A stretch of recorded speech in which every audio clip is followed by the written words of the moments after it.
have a look at the 4 rules that we've already talked about. 3 we've talked about, 1 more. First one was to know what you want to be. Second one was to look what you want to be. Third rule was to act what you want to be. And the 4th rule is to take control. And this is where we put together all of those things that we've been discussing already. Take control. Let's imagine that you're going to an important meeting with a customer.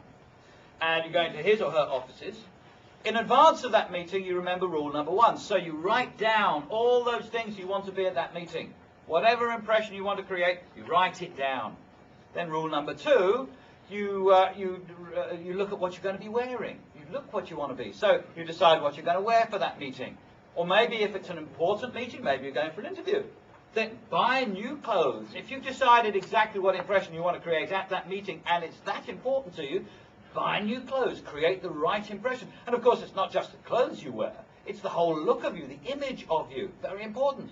It's the briefcase you've got, the handbag you carry, the way you have your hair, your makeup, maybe even the car you drive.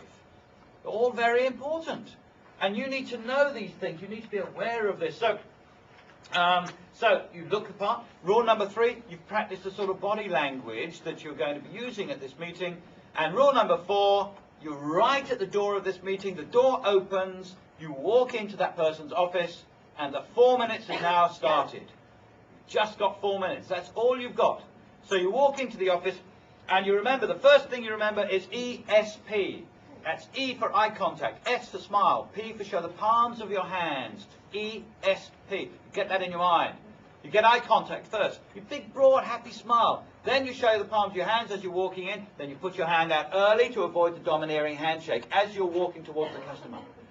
He stands up from behind his desk and you shake his hand and you say, "Hello, John," or Fred, or Bill, or Jill, whoever you're meeting. I've been looking forward to meeting you. Now, what didn't I say there? What didn't I say? How are you? Absolutely right. Absolutely right. You see, I want to take control of this meeting. He has met 10 people already this morning, and everybody has said, "How are you?" And none of them cared less.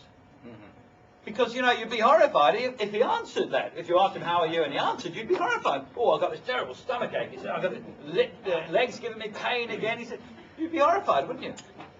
In any event, you want to be different. You're saying, "I am different to those people who you've already met today."